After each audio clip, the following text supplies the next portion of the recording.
काफ़ी दिनों से मैं डिफ़ॉल्टर्स के बारे में, डेट रिकवरी के बारे में, लोन रिकवरी एजेंट्स के बारे में, एनबीएफसी के लोन के प्रोसीजर के बारे में और रिज़र्व बैंक ऑफ इंडिया की गाइडलाइंस के बारे में कुछ बताता आ रहा हूँ। बहुत अच्छा रिस्पांस मिला है। बहुत ही ग्रुप्स में मैंने अपनी वीडियोस को देखा है, चल रही है और बहुत कमेंट्स भी आए हैं। लेकिन दोस्तों, बार बार मुझे वीडियो इसलिए बनाने, मैं कुछ और टॉपिक सोचता हूँ कि आज इसके बारे में मैं बताऊँगा, बैंक की लोन स्कीम्स के बारे में बताऊँगा, बैंक के मुद्रा लोन के बारे में बताऊँगा, बैंक के गोल्ड लोन के बारे में बताऊँगा, पर्सनल लोन फाइनेंस है, शॉप का लोन है, बिजनेस लोन के बारे में कुछ बताऊँगा। लेकिन कमेंट्स ऐसे आ जाते हैं तो मुझे टॉपिक डाइवर्ट करना पड़ता है। तो काफ़ी ईमेल्स आई हैं जिसमें ये लिखा हुआ है कि रिकवरी एजेंट का बार बार फ़ोन आए तो हम क्या करें।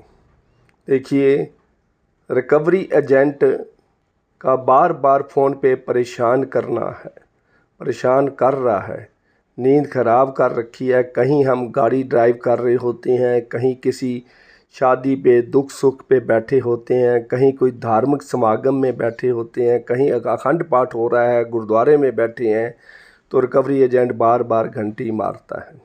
तो ऐसे हालात में हम क्या करें। देखिए, इसका एक प्रोसीजर है। देखो, रिकवरी एजेंट की तो ड्यूटी है, उसने लोन की रिकवरी करनी है, करके ही मालिक को बताना है और उसकी ही उसको पैसे मिलने हैं। सभी के साथ पेट लगा हुआ है, भगवान ने पेट लगाया है तो सभी को काम भी लगाया है। एक उसने बनत बनाई है ऐसे ढंग से कि पेट लगा के सारी दुनिया को काम पर लगा दिया। अगर ना पेट होता तो सभी बेकार बैठे होते, कोई काम ही ना करता, सभी एक जगह पर बैठे रहते, बातें करते रहते, इधर उधर की बातें करते रहते, वीडियो बनाते रहते जैसे हम बनाते रहते हैं, कुछ ऐसा ही कर लेते। तो ऐसा चीज़ है, लेकिन कुदरत का ये सिस्टम बना हुआ है। और एनबीएफसी क्या करती है कि रिकवरी एजेंट को, बैंक भी क्या करते हैं, खुद रिकवरी नहीं करते हैं तो थर्ड पार्टी एजेंसी को रिकवरी के लिए लगा देते हैं। तो उन्होंने कुछ सिलेक्शन ऐसे ढंग से करी होती है, उनका जो सिलेक्शन क्राइटेरिया है वो इस ढंग का है। क्योंकि मैं डेट रिकवरी एजेंट जो हैं उनके साथ रहा हूँ, उनको ट्रेनिंग भी दी है, उनके साथ मेरे यार दोस्त ऐसे भी हैं जो कोलकाता में, मुंबई में, चेन्नई में, दिल्ली में, हैदराबाद में ऐसे ऐसे हैं डेट रिकवरी ट्रेनिंग सेंटर हैं एजेंट्स के। डीआरए जिसको कहते हैं, डीआरए टेस्ट पास करके जो लोग आते हैं उनको ट्रेनिंग दी जाती है। तो उनकी ट्रेनिंग ही, ओरिएंटेशन ही एक ऐसे ढंग की है कि उनको ये सिखाया जाता है कि जब भी आपने जाना है तो आपने कुछ ना कुछ आउटपुट निकालनी है, खाली वापस नहीं आना है। जैसे स्टेट का पुलिस का विजिलेंस डिपार्टमेंट होता है, विजिलेंस डिपार्टमेंट कभी छापा नहीं मारता है, अगर मारता है तो खाली नहीं आता है, वो कुछ ना कुछ रंगे हाथ पकड़ के, रिश्वत लेने वाले को पकड़ के लेके ही आते हैं। क्योंकि उनकी जो इन्फॉर्मेशन है वो इतनी एक्यूरेट होती है, 100% एक्यूरेट इन्फॉर्मेशन कलेक्ट करके तभी वो चलते हैं। वो आधी टीम उनकी सिविल ड्रेस में होती है, कोई शायद पंक्चर की दुकान पे खड़ा हो जाता है, कोई हलवाई की दुकान पे खड़ा हो जाता है, लेकिन होते वो पुलिस वाले हैं। जब वो किसी को रंगे हाथ पकड़ना है तो चारों तरफ से उसकी नाकाबंदी सिविल ड्रेस वाले कर्मचारी कर लेते हैं, तो आखिर उसको पकड़ लेते हैं। तो ऐसे ही सिस्टम है। रिकवरी एजेंट की ट्रेनिंग जो है कुछ और तरह की है। उनका माइंडसेट देखा जाता है, उनकी शेबी लुक देखी जाती है, उनका रोबस्ट पर्सनैलिटी देखी जाती है, उनका हाइट, हेल्थ, बोलने का ढंग, सारा कुछ ऐसा है। और उनको ये भी सिखाया जाता है कि भाई जो जिसने डिफ़ॉल्टर है वो बहुत चालाक है, वो ओवर क्लेवर है, वो कनिंग है, वो झूठ बोलना जानता है, वो पैसे खाना जानता है, पैसे हजम करना जानता है, उसकी इज्जत की उसको परवाह नहीं है, फैमिली में उसकी इज्जत नहीं है, मोहल्ले में उसकी इज्जत की उसको परवाह नहीं है, पुलिस का उसको डर नहीं है, कोर्ट से उसको डर नहीं लगता है, वकील से उसको डर नहीं लगता है। तो ऐसे आदमी से आपने कलेक्शन करके आना है। मेरी बात को ध्यान से समझते जाना। बुरा नहीं मनाना है, किसी बात का बुरा नहीं मनाना। बुरा मनाना बहुत आसान है, लेकिन सच्चाई जो है वो सच्चाई है। शुगर का मरीज जो है डॉक्टर के पास जाता है, जो डॉक्टर उसको कहते कि तुम मीठा खा लिया करो कुछ नहीं होता, तो वो डॉक्टर गलत है, वो उसको गलत रास्ता बता रहा है। उसको पता है डॉक्टर को ये 6 महीने के अंदर मर जाएगा, मैं उसकी शिकायत कौन करेगा। लेकिन हमने जो अरोड़ा सॉल्यूशन चैनल की जो जिम्मेवारी है वो सच्चाई की जिम्मेवारी है। हमने सच्चा रास्ता बताना है, सही रास्ता बताना है। अगर आप क्या उसके ऊपर एक्शन करते हो, मैं सही बात बता रहा हूँ। जो डिफ़ाल्टर लोग हैं, विलफुल डिफ़ाल्टर होता है, एक मजबूर डिफ़ाल्टर। विलफुल डिफ़ाल्टर भी करोड़ों में है इंडिया में। आप हैरान रह जाओगे डाटा देखकर कि कितने करोड़ लोग बैठे हैं जिनके पास पैसा है लेकिन दे नहीं रहे हैं। इतने करोड़ लोग ऐसे हैं जो मजबूरी के कारण नहीं दे रहे हैं। ये डाटा लाखों करोड़ों में है। तो ऐसे लोग खाते जा रहे हैं, पैसे ले लेके खा लिया, किसी एक बैंक से ले लिया, दूसरे बैंक से ले लिया, NBFC ले लिया, रजिस्टर्ड फाइनेंस कंपनी से ले लिया, नहीं मिला तो इंडिविजुअल फाइनेंसर से ले लिया। तो सभी के पास सभी ऐप से ले लिया, क्रेडिट बी से ले लिया, क्रेडिट कार्ड से लोन ले लिया।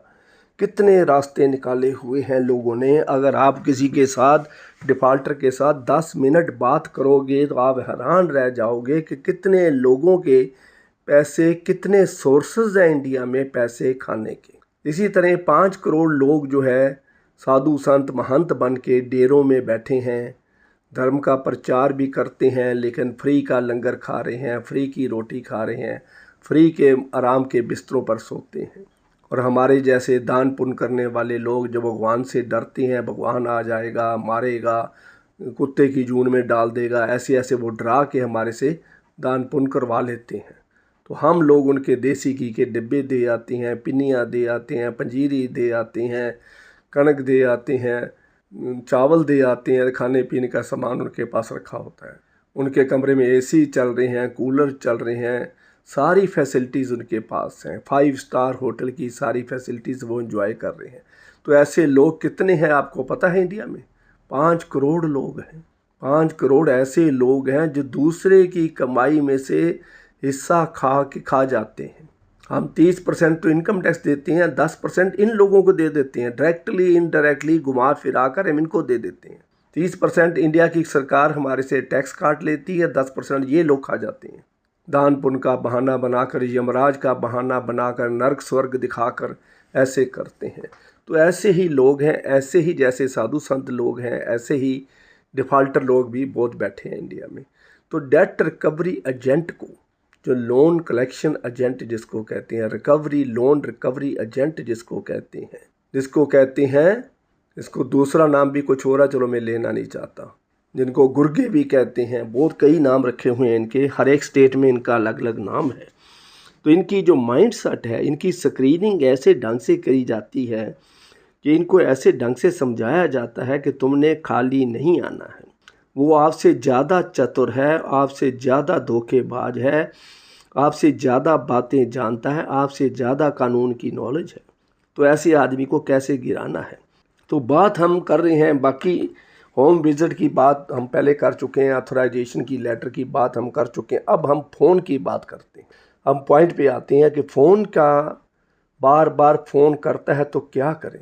फ़ोन काटना गलत बात है भाइयों, ये ध्यान में रख लो, अपने दिमाग में पक्का फिक्स कर लो। अगर किसी का फ़ोन आया है तो फ़ोन आपने ज़रूर सुनना है। अगर आप फ़ोन सुन लेते हो और दोनों के पास रिकॉर्डिंग हो जाती है तो that will be A proof. अगर उसने कॉल करी है, घंटी बजती है तो उसकी भी रिकॉर्डिंग होती है। एक दिन में एक आदमी ने एक ही नंबर से 15 बार आपको फ़ोन किया है, तो 15 बार उसकी कॉल रिकॉर्डिंग हुई है। आपके नंबर पर घंटी बजी और आपने नहीं उठाया है, तो इसका क्या मतलब है? तो इसका मतलब यही है कि आप जानबूझ के, इंटेंशनली, नोइंगली उसके साथ बात नहीं करना चाहते हो और उसका दिया हुआ पैसा हजम करना चाहते हो। और 15 बार फ़ोन करने के बाद आपने फ़ोन नहीं उठाया, तो आपकी जो इंटेंशन मैलाफाइड नज़र आती है 100% क्लियर हो जाता है। कल को वो पुलिस स्टेशन जाके सुनाएगा या कोर्ट में ये सुनाएगा कि देखो ये मैंने 15 बार का, इसने एक बार भी नहीं उठाया। ये आप ये नहीं कह सकते मैं बिज़ी था, आप 15 बार बिज़ी थे, ये नहीं हो सकता। 15 बार आप धार्मिक समागम में बैठे थे, ये भी नहीं हो। 15 बार आप किसी क्रीमेशन ग्राउंड पे बैठे थे, किसी का डेथ हो गई थी तो मैं वहाँ बैठा, इसलिए 15 बार दिन में तो आपको उठाना पड़ेगा। फ़ोन काटना बहुत गलत बात है। बात करने से बात कम होती है, मेरी बात को समझ लो। बात ना करने से बात बढ़ती है। लोन के मामले में लोग कहते हैं धार्मिक ग्रंथों में लिखा है चुप रहने से बहुत सुखी रहता है, लेकिन सभी जगह पर यह बात सही नहीं है। कई बार बात ना करने से बात बढ़ जाती है। अगर आप रिकवरी एजेंट से बात कर लेती हो, वो क्या कहता है आप उसका जवाब दे दीजिए कि मेरी हालात ख़राब हैं, मेरी पोजीशन है, मेरा फादर बीमार है, हॉस्पिटल में एडमिट है, जब मेरी नौकरी छूट गई है, मुझे 3 महीने से सैलरी नहीं मिली है, या मेरा एक्सीडेंट हो गया है, या मेरे घर में कुछ और प्रॉब्लम आ गई है, या मेरी बहन की शादी है। तो सारी चीज़ जो है बार बार आप बताएंगे, वही बात आपने बतानी है, तो उसका रिकॉर्डिंग हो जाएगी, उसके पास कोई प्रूफ नहीं रहेगा। कई बार वो कहीं भी उसको सुनाने के लायक नहीं रहेगा कि मैंने जब भी फ़ोन उठाया है, तीसरी चौथी घंटी पे इसने फ़ोन उठाया है, जब भी मैंने फ़ोन किया तो इसने मेरा रिप्लाई दिया है। अगर रिप्लाई नहीं दिया, this is crime, this shows your mala fide intention. आपका गलत इरादा नज़र आता है, आपको उसको और प्रूफ की ज़रूरत ही नहीं है। आपको 15 बार 20 बार फ़ोन किया और आपने उठाया नहीं, आपका नीयत साफ़ नहीं है, आप विलफुल डिफ़ॉल्टर हो। तो इसलिए जब भी फ़ोन आए तो फ़ोन उठाना है।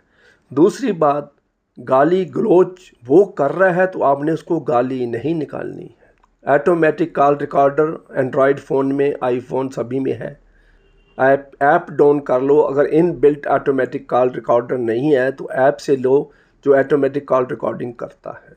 फाइल मैनेजर में जाके कुछ ऐसी रिकॉर्डिंग है जो फाइल मैनेजर में फाइल्स में ऑडियो फाइल में जाके आप सुन सकते हैं। कुछ ऐसी फाइल्स भी हैं, कुछ ऐसी ऐप्स भी हैं जिसके लिए आपको हेडफोन लगाना पड़ता है और हेडफोन लगा के आप सुन सकते हैं। तो ये नहीं सोचना कि रिकॉर्डिंग नहीं हो रही है, रिकॉर्डिंग सभी हो रही है। ऑटोमेटिक कॉल रिकॉर्डर नए जो आईफोन एंड्रॉयड फ़ोन है सभी में ऑटोमेटिक कॉल रिकॉर्डर होता है। आजकल ऐप्स आ गई हैं, ऐसी ऐसी ऐप्स आ गई हैं जो आपको सारी डिटेल बताती हैं, फ़ोन करने वाला कौन है, मिनट सेकंड कितने हैं, किस नंबर से कॉल आई है, कितने मिनट कितने सेकंड पर आई है और कितनी देर आपकी बात हुई है और क्या बात हुई है, दोनों को आप सुन सकते हैं।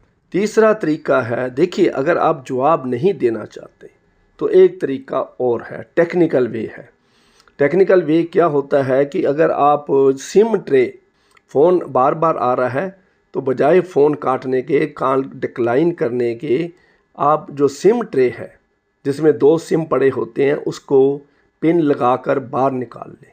1 सेकंड के लिए 1 सेंटीमीटर का कुछ हिस्सा वो सिम ट्रे एंड्रॉयड से बाहर आ जाएगी, तो अगर वो कॉल करेगा तो उसको आएगा नॉट रीचेबल। देखिए समझ लीजिए, नॉट रीचेबल। दूसरी बार वो कॉल करेगा तो आएगा नेटवर्क नॉट अवेलेबल। तीसरी बार जब कॉल करेगा तो वो आएगा यूज़र बिज़ी। चौथी बार कॉल करोगे तो इसमें एक और तरीका है, उसका जवाब आएगा either the phone is switched off और नॉट रीचेबल।